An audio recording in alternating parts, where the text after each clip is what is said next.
Beowulf, fitt 35 in modern English. So he goes to his chamber and sings alone a sorrowful lay for the other. Everything seems too spacious for him, both fields and dwelling place. In like manner the protector of the Geats bore surging sorrow in his heart for Herebeald. He could not in any wise avenge that feud upon the slayer, none the sooner could he pursue the warrior with hostile acts, though he was not beloved by him. Thus he gave up the joys of men, with sorrow in his heart when that grief befell him. He chose God's light. He left to his sons, when he withdrew from life, the land and stronghold, as a wealthy man does. Then was there conflict and strife between the Swedes and Geats, a common feud across the broad water, harsh enmity after Hrethel was dead. And the sons of Ongentheow were vigorous and warlike. No wish had they to seek the peace across the lakes, but near Hreosnaber planned oftentimes a dire and treacherous trap. That, the feud and outrage, did my friendly kinsmen avenge, as was well known, though one of them paid for it with his life, a hard bargain. To Hathkin, lord of the Geats, the fight was fatal. Then at morn, as I have been told, one brother avenged the other on the slayer with the edge of the sword, where Ongentheow met with Eirva. The helm of battle split asunder, faint from a sore-stroke fell the aged Sylving. His hand remembered feuds enough, it kept not back the fatal blow. I paid back the treasures which he had given me in battle by my gleaming sword, as was permitted me. He gave me land, a dwelling place, a glad possession. There was no need for him that he should have to seek among the Gepidai or Spear Danes, or in the Swedish realm a less good warrior, to purchase him with treasure. For him I would always be to the fore in the host, by myself at the front, and so through life shall do battle, while this sword lasts, which has often done me service, early and late, since by valour I became the slayer of Dagfram, champion of the Huggers. He could not bring the adornments, the breast decoration, to the Frisian king, but he, the standard-bearer, sank in battle, a noble in prowess. Nor was the sword his slayer, but my unfriendly grasp crushed his body, the surgings of his heart. Now shall weapon's edge, hand, and hard sword do battle for the horde.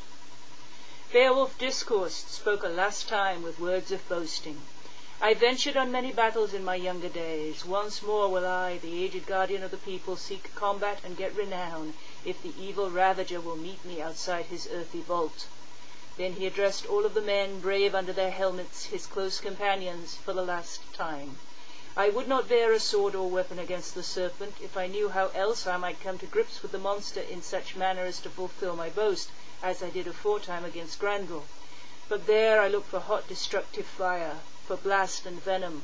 Therefore I have upon me shield and corslet. I will not flee the space of a foot from the guardian of the mound, but at the rampart it shall be to us two as fate, the lord of every man, decides. I am eager in spirit, so that I forbear from boasting against the winged fighter.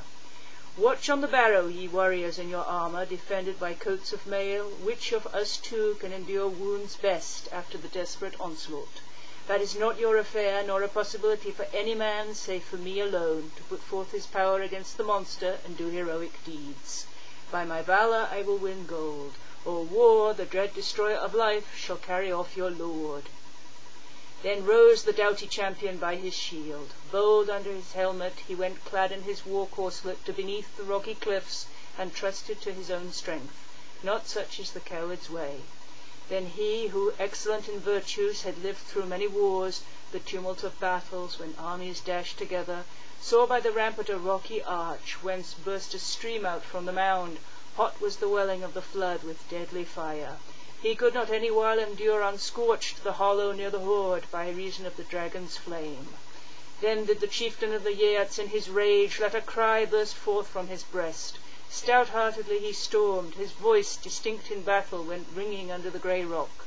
Hate was enkindled, the guardian of the hoard discerned the voice of man. No time was left to beg for peace. First came from out the rock the monster's breath, the hot vapour of battle. The earth resounded. Under the mound the hero, Geatish lord, raised his shield's disk against the terrible stranger. Then was the coiled creature's heart impelled to seek the contest. The doughty war-prince had drawn his sword, an ancient inheritance very keen of edge. In each one of the hostile pair was terror at the other. Stout-heartedly the lord of friends stood by his upright shield. What time the serpent quickly coiled itself together, he waited in his armour. Then fiery and twisted he came gliding towards him, hastening to his fate. The shield gave its good shelter to the famous chief in life and limb as short a time than had his longing looked for, if he at that time, that first day, was to command victory in the contest. But fate did not thus ordain for him. The lord of the Geats swung his hand upwards, struck the grisly monster with his mighty ancestral weapon, so that the bright blade gave way on his bone, and bit less firmly than the warrior king driven to straits had need. Then was the guardian of the barrow fierce in spirit after the battle stroke, and threw out murderous fire. His hostile flames flew far and wide. The lord and treasure giver of the Geats boasted not of glorious victories. The bare war-weapon, the blade trusty in former times, had failed him in the fray, as it should not have done. That was no pleasant journey that the famous son of Ecgtheow should have to leave the surface of this earth and inhabit against his will a dwelling elsewhere, for so must every man give up his transitory days. Not long was it before the champions met each other again. The guardian of the horde took fresh heart, his breast heaved with his breathing once again, and he who used to rule a people suffered anguish, hedged about with flame. Never a whit did his comrades, those sons of nobles, stand round him in a body doing deeds of warlike prowess, but they shrank back into the wood and took care of their lives. The heart of one of them alone surged with regrets.